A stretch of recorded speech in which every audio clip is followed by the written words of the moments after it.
औज़ुबिल्लाहिमिनश्शैतानिर्रजीम बिस्मिल्लाहिर्रहमानिर्रहीम। अल्लाह जल्ल शानहू दे नाम दे नाल अल्हम्दुलिल्लाहि रब्बिल आलमीन वल आक़िबतुल मुत्तक़ीन अस्सलातु वस्सलामु अला रसूलिल करीम। दोस्तों अस्सलाम वालेकुम। डॉक्टर नसीर काल हाज़र CNP न्यूज़ पर। दोस्तों साडे कमांडर इन चीफ साहब और वज़ीर आज़म साहब अजकल दौरे कर रहे हैं और वो पहले दोहा गए, दोहा तो बाद लंदन गए, लंदन तो बाद पहले चीन भी गए, उस तो बाद फिर हम अमरीका गए ने। माशाअल्लाह, अल्लाह ताला उन्होंने अपने हिफाजत च रखे क्योंकि लम्मा चौड़ा सफर कर रहे हैं बेचारे। लेकिन इस दौरान एक बीबी का तस्करा बहुत आ रहा वा,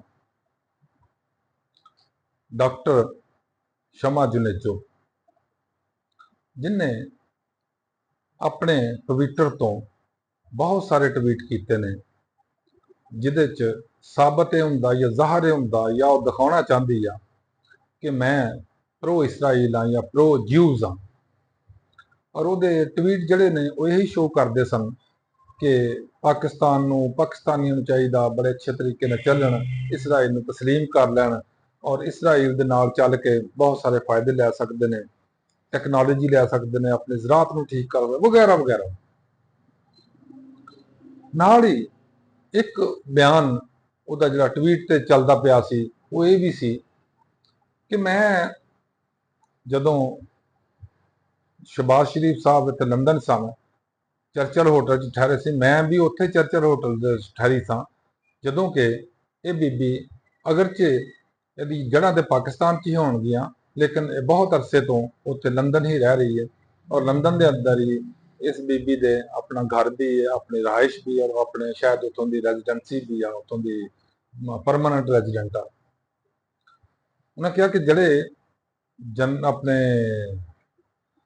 शहबाज शरीफ साहब वजीर आजम के बड़े कॉन्फिडेंशियल फाइल्स ने ना, मैं उन्होंने निगरानी करनी और उन्होंने हिफाजत करनी है। इस वास्ते मैं इस दौरान जिन्ना चलो इतने रहे मैं अपने घर भी नहीं जा सकी, बल्कि मैं उन्होंने तकरीर भी अक्सर लिखनी है जो कि उन्हें तकरीर करनी होंगी है। ये उन्हें गल्लां सारियां की जदों शहबाज शरीफ साहब साडे इत्थे लंदन सन। उस तो बाद फिर वो एक ट्वीट कर दी है कि मैं PAF-1 यानी वो हवाई जहाज जड़ा प्राइम मिनिस्टर के इस्तेमाल च हुंदा ਉਹਦੇ ਤੇ न्यूयॉर्क या अमरीका जा रही हाँ जिथे सलामती कौंसल तकरीर करनी है या खिताब करना है प्राइम मिनिस्टर ने। उस तो बाद एक नवा इशू शुरू हो गया, वो ये सी कि जिस वे तकरीर करनी सी शहबाज शरीफ साहब ने गालबन ये क्या आसफ अपने ख्वाजा आसफ साहब न कि तुम जाके उसे तकरीर करो। आसफ साहब तकरीर कर रहे हैं तो उन्होंने पिछे ही वो बीबी बैठी है सलामती कौंसल के अंदर, क्योंकि प्रोटोकॉल यही आ कि जड़ा लीडर हुकूमत का या लीडर जड़ा होएगा मुल्क का वो बैठेगा, वो पिछे वो असिस्टेंट होएगा, जिसका मतलब ये सी कि बीबी बतौर असिस्टेंट ख्वाजा आसफ दे उत्थे नुमाइंदगी कर रही थी। जदों ये मतलब बड़ी खप हैगी सोशल मीडिया च, मतलब तनकीद और इतने बड़ा कुछ शुरू हो गया। फिर ख्वाजा आसफ ने कहा मैं तो नहीं जानता नहीं बीबी कौन है, कितों दी है, मेरा तो तलक ही कोई नहीं, मैं तो पता ही नहीं मेरा। लेकिन नाल ही सोशल मीडिया च फिर तस्वीर एक आ गई जिदे एक साइड ते शहबाज शरीफ साहब खड़े ने, एक साइड ते ख्वाजा आसफ साहब खड़े ने, विचकार वो बीबी खड़ी आ। वल्ला आलम कि ये तस्वीर ठीक सी या गलत सी, लेकिन तस्वीर मेरी गुनाहगार अखां ने भी देखी आ।